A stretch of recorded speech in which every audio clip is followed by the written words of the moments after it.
বন্ধুরা, প্রাচীন বৈষ্ণব সাহিত্য যদি আমরা দেখি তাহলে সেখানে বিভিন্ন প্রাচীন গ্রন্থে পদাবলীকারেরা বিভিন্ন সময় পানিহাটির কথা উল্লেখ করেছেন।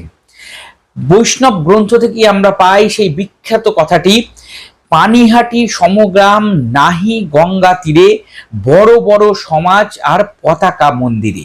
বন্ধুরা, জয়ানন্দের চৈতন্য মঙ্গলই শুধু না, বৃন্দাবন দাসের চৈতন্য ভগবত, কৃষ্ণদাস কবিরাজের চৈতন্য চরিতামৃত, এরকম বিভিন্ন গ্রন্থে আমরা পানিহাটির নাম পাই। আর এই পানিহাটি ধন্য হয়েছিল শ্রী শ্রী চৈতন্য মহাপ্রভুর পদধূলিতে।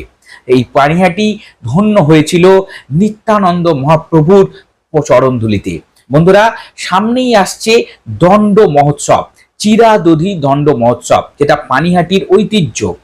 বন্ধুরা, এই চিরাদধি দণ্ড মহোৎসব এই বছর কবে হতে চলেছে এবং এর কি মাহাত্ম্য, কেনই বা এই দণ্ড কথাটি এসছে, কিসের দণ্ড, সেই বিষয়ে আজকে পুঙ্খানুপুঙ্খ আলোচনা করব। এবং কিভাবে আপনারা পানিহাটিতে আসবেন, কিভাবে আপনারা এই মহোৎসবে যোগদান করতে পারবেন, সেই বিষয়ে আলোচনা করব। সম্পূর্ণ ভিডিওটি দেখার জন্য অনুরোধ করছি। নমস্কার বন্ধুরা, আপনাদের সকলকে জানাই সহজ ভাষা ধর্মকথার এই নতুন পর্বে সুস্বাগতম।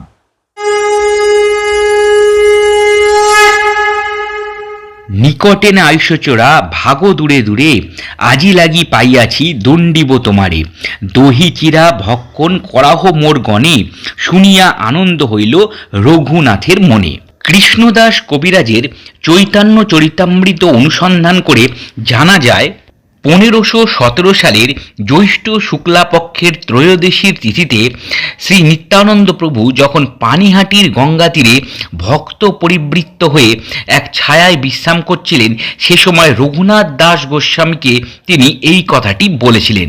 কিন্তু কেন নিত্যানন্দ মহাপ্রভু এই কথাটি বললেন এবং তারপর থেকে কেনই বা এই দণ্ড মহোৎসব চালু হলো পানিহাটির এই বৈষ্ণবের লীলাক্ষেত্রে, তা নিয়ে আজকে আমরা জানব। সহজ ভাষায় ধর্মকথার এই নতুন পর্বে আমার সকল দর্শক বন্ধুকে জানাই সুস্বাগতম। বন্ধুরা, জ্যৈষ্ঠ মাসের শুক্লপক্ষের ত্রয়োদশী তিথি অর্থাৎ নির্জলা একাদশীর পরের ত্রয়োদশী তিথি, এই তিথি গৌরবঙ্গীয় ধারার বৈষ্ণবদের কাছে অত্যন্ত বিশেষ এক তিথি।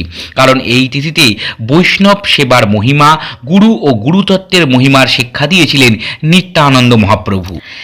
এই পানিহাটিতে থাকতেন মহাপ্রভু শ্রী চৈতন্যদেবের বিশেষ পার্ষদ রাঘব পণ্ডিত। রাঘব পণ্ডিতের বাড়ি সম্পর্কে গৌরবঙ্গীয় বৈষ্ণব শাস্ত্রে বলা হয়েছে, মহাপ্রভু 4 জায়গায় অবস্থান করেন।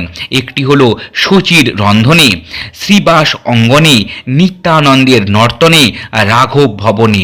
এই অনুষ্ঠানের সূত্রপাতের সময় নিত্যানন্দ মহাপ্রভু তার পার্ষদদের নিয়ে পানিহাটিতে রাঘব পণ্ডিতের কাছেই এসেছিলেন। বসেছিলেন গঙ্গার তীরের এক বটবৃক্ষের তলায়। সেখানে নিত্যানন্দ মহাপ্রভুকে দর্শন করার জন্য এসেছিলেন সপ্তম গ্রামের জমিদার গোবর্ধন রায়ের একমাত্র ছেলে রঘুনাথ দাস। তিনি নিত্যানন্দ মহাপ্রভুকে দাঁড়িয়ে দূর থেকে দর্শন করছিলেন। এক ভক্ত নিত্যানন্দ মহাপ্রভুকে সে কথা জানানোর পর নিত্যানন্দ মহাপ্রভু বলেছিলেন, ওরে চোর, এতদিনে তুই দেখা দিলি, আয় আয়, আমি তোকে দণ্ড দেব। আমার কাছে না এসে তুই চোরের মতন দূরে দূরে পালিয়ে বেড়াস, আজ তোর নাগাল পেয়েছি, তোকে দণ্ড দেব। আমার ভক্তদেরকে এখনই চিরাদধি খাওয়াতে হবে। এই কথা শুনে রঘুনাথ দাস অত্যন্ত আনন্দিত হয়ে তার লোকজনদের পাঠিয়ে চিরাদধি দুধ, সন্দেশ, চিনি ও কলা আনিয়েছিলেন। সেসব পরিবেশনা করার জন্য আনিয়েছিলেন 400টির ওপরে মালসা। এই উৎসবের কথা শুনে আশপাশ থেকে ব্রাহ্মণ, পুরোহিত, পণ্ডিতরাও এসেছিলেন। তাদেরকেও দেয়া হয়েছিল চিরা এবং দধি। বন্ধুরা, প্রত্যেককে মাটির মালসাতে দেয়া হয়েছিল চিরাদধি। সেই থেকে এই উৎসবের সূচনা।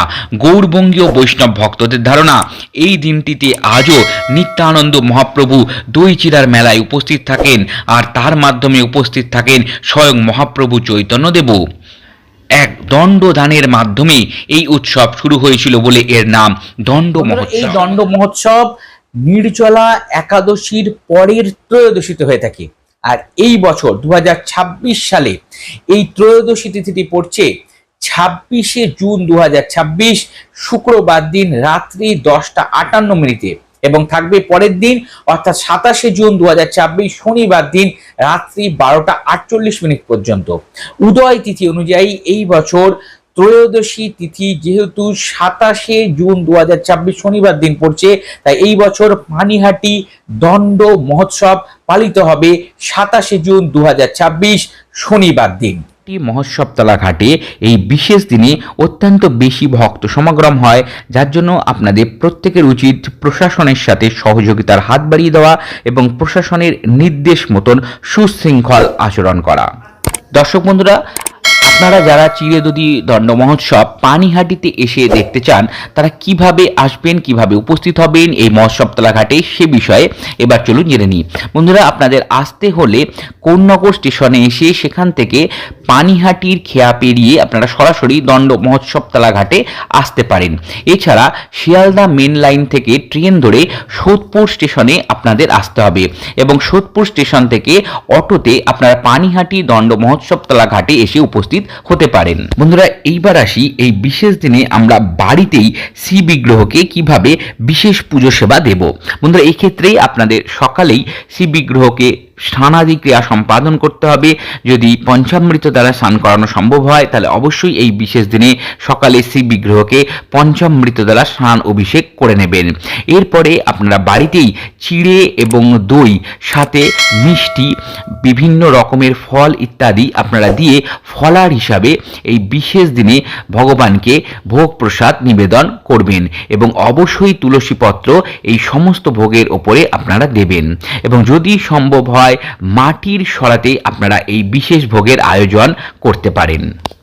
ভোগ সামনে নিবেদন করার পরে অবশ্যই হরে কৃষ্ণ কৃষ্ণ কৃষ্ণ হরে হরে, হরে রাম রাম রাম হরে হরে এই বিশেষ মহামন্ত্র অবশ্যই উচ্চারণ করবেন। এই বিশেষ দিনে আপনারা বাড়িতে নাম সংকীর্তন করতে পারেন, গীতা পাঠ করতে পারেন, ভাগবত পাঠ করতে পারেন। এই বিশেষ দিনে নাম সংকীর্তন করা অত্যন্ত শুভ। আশা করি সম্পূর্ণ বিষয়টি আপনাদের সামনে তুলে ধরতে আমি সক্ষম হয়েছি। পর্বটি আপনাদের ভালো লেগেছে।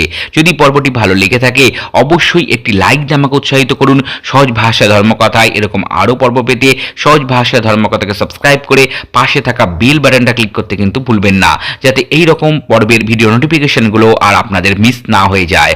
আর বন্ধুরা, আমাদের সহজ ভাষা ধর্মকথা একটা ফেসবুক পেজও আছে, ওখানে একটা লাইক দিয়ে রাখুন।